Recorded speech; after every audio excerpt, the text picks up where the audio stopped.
140 division తరఫు నుంచి మా కాంగ్రెస్ పార్టీ నన్ను నా సేవలు గుర్తించి మా ఇన్ఛార్జ్ గారు మా సర్వే సత్యనారాయణ గారు నాకు అభ్యర్థిగా నాకు డివిజన్ అభ్యర్థిగా నాకు కాంగ్రెస్ పార్టీ నుంచి నన్ను ఇచ్చేయడం జరిగింది. దయచేసి డివిజన్ ఓటర్లారా నాకు మా కాంగ్రెస్ పార్టీకి ఓటేసి గెలిపించాలి నేను కోరుకుంటున్నాను.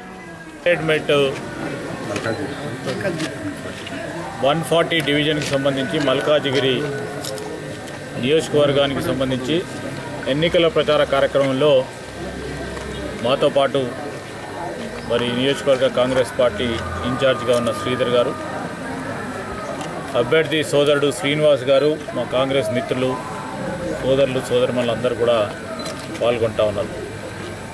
ప్రధానంగా ఈ డివిజన్కి సంబంధించిన ఓటర్ మహాశయులందరికీ మేము అభ్యర్థిస్తూ ఉన్నాం. కాంగ్రెస్ పార్టీ తరఫున కాంగ్రెస్ పార్టీ 10 సంవత్సరాల కాలం పాటు ప్రభుత్వం అధికారంలో ఉండి ప్రజానికానికి కనీస అవసరాలను తీర్చడానికి అహర్నిశలు కృషి చేసి ఈరోజు మంచినీటి వ్యవస్థ మెరుగుపరచడానికి, అదేవిధంగా రోడ్లు వేయడానికి, వీటన్నిటికీ కూడా సహకరించి ముందుకు తీసుకెళ్లడం జరిగింది.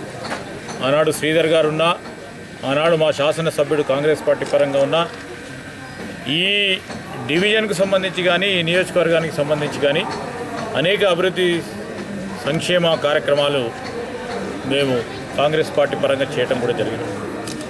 వీటన్నిటిని పురస్కరించుకొని ఈరోజు మేము మరొక మారు ఓటు అడగడానికి కార్పొరేటర్గా కాంగ్రెస్ పార్టీ అభ్యర్థిగా శ్రీనివాస్ గారిని గెలిపించాలని కోరడానికి వచ్చాం. మేము ఒకటే మాట చెప్తా ఉన్నాం. తెలంగాణ రాష్ట్ర సమితికి సంబంధించిన నాయకులు ప్రధానంగా ఇప్పుడు నియోజకవర్గం కానీ అదేవిధంగా పూర్తి స్థాయిలో ఈ గ్రేటర్ హైదరాబాద్ ఎన్నికల ప్రచార కార్యక్రమంలో భాగస్వాములైన కేటీఆర్ గారు నిన్న ఒక సవాల్ విసరటం జరిగింది. మేము ఆయనను ప్రశ్నిస్తూ ఉన్నాం, ఎదురు సవాల్ విసురుతూ ఉన్నాం. నీకు దమ్ము, ధైర్యం, సాహసం ఉంటే ఆ కోఆప్షన్ మెంబర్స్గా ఏ శాసన మండలి సభ్యులని, పార్లమెంట్ సభ్యులని, గ్రేటర్ హైదరాబాద్ మున్సిపల్ కార్పొరేషన్గా ఎక్స్ అఫీషియో మెంబర్స్ని ఎందుకు చేసుకుంటా ఉన్నాం? మేయరు మీ స్వతహాగా మీ పార్టీకి సంబంధించిన అభ్యర్థి ఎన్నిక కాకుంటే రాజీనామా చేస్తా అని చెప్తా ఉన్న కేటీఆర్ గారిని ఒకటే ప్రశ్నిస్తూ ఉన్నాం. ముందుగా నీ సవాలు ఎప్పుడు సాధ్యమో ఎప్పుడు అసాధ్యమో ఆలోచన చేయకుండా మీరు చేస్తూ ఉన్న సవాల్కి మొదలుగా మీరు ఇష్యూ చేసిన జీవోను విత్డ్రా చేసుకోండి. ఏదైతే మరి శాసన మండలి సభ్యులని, పార్లమెంట్ సభ్యులని ఎక్స్ అఫీషియో మెంబర్స్గా అంటే ఓటింగ్ అధికారాలు ఇచ్చి ఈరోజు మేయర్ పదవిని ఎట్టి పరిస్థితుల్లో కూడా గెలుపొందాలనే ఆలోచన చేసి సవరణ తీసుకొచ్చి మీరు చేసిన జీవోను విత్డ్రా చేసుకుంటే చాలది. మేము ఈరోజు కాంగ్రెస్ పార్టీ బలంగా ఉంది ప్రజల్లో. కాంగ్రెస్ పార్టీ ఈరోజు తెలంగాణ ఇవ్వడంతో పాటు ఈ జంట నగరాలకు సంబంధించిన సమిష్టి అభివృద్ధి ఈరోజు మనం చుట్టుప్రక్కల చూస్తే రింగ్ రోడ్ వ్యవస్థను చేసిన ఘనత కాంగ్రెస్ పార్టీది. ఎక్స్ప్రెస్ హైవే పివి నరసింహారావు గారి పేరిట ఎక్స్ప్రెస్ హైవే చేసిన ఘనత కాంగ్రెస్ పార్టీది.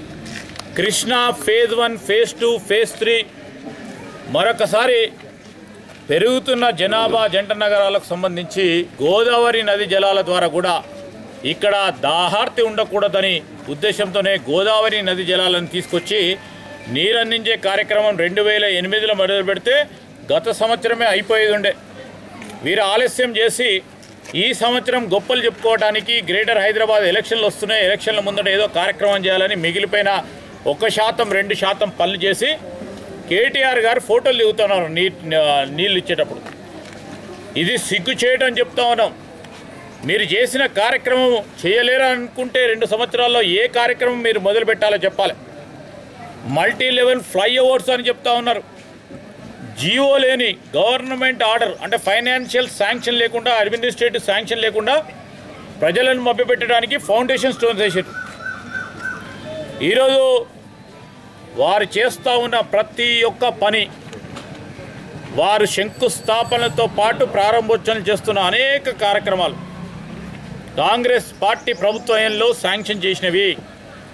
ఉదాహరణకి ఈ నియోజకవర్గంలో కేసీఆర్ గారు వచ్చి మంచినీటి పథకాన్ని ప్రారంభోత్సవం చేసిండ్రు. ఒక సంవత్సరం అయిందో 8 నెలల క్రితం. ఆయన ఒక్క మాట చెప్పలేకపోయిండు. కాంగ్రెస్ పార్టీ ప్రభుత్వంలో ఇంత పెద్ద స్కీము ఈ నియోజకవర్గానికి సంబంధించిన ప్రజలకు ఇస్తూ ఉన్నాం,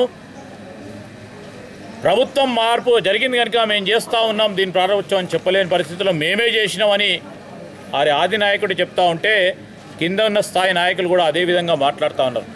మొత్తం యావత్ రాష్ట్రంలో ఇదే విధంగా జరుగుతూ ఉంది. జంట నగరాలకు సంబంధించిన అభివృద్ధి సంక్షేమం కూడా ఈ విధంగా జరుగుతూ ఉంది. ప్రజలందరూ కూడా గమనిస్తూ ఉన్న తరుణంలో మేము ఈరోజు చెప్తా ఉన్నాం, కాంగ్రెస్ పార్టీ ప్రతిపక్ష పార్టీగా రేపు రాబోయే కాలంలో కాంగ్రెస్ పార్టీ అత్యధిక స్థానాల్లో కార్పొరేటర్ స్థానాలను కాంగ్రెస్ పార్టీకి పట్టం కడితే ప్రజలు తప్పకుండా ప్రతిపక్ష పార్టీగా ఈరోజు మున్సిపల్ కార్పొరేషన్కి సంబంధించిన మేయర్గా కాంగ్రెస్ పార్టీ పరంగా ఉండి ఇంకా మౌలిక సదుపాయాలను మెరుగుపరిచే కార్యక్రమం చేస్తాం.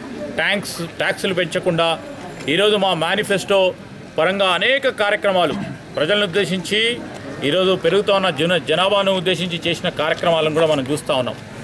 ఇవన్నిటిని కూడా మీ ఆశీర్వాదం కోరాలని, ప్రజలందరి జంట నగరాల్లో ఉన్న ప్రజలందరి ఆశీర్వాదం కోరాలని మేమందరం కూడా ముందుకు నడుస్తూ ఉన్నాం.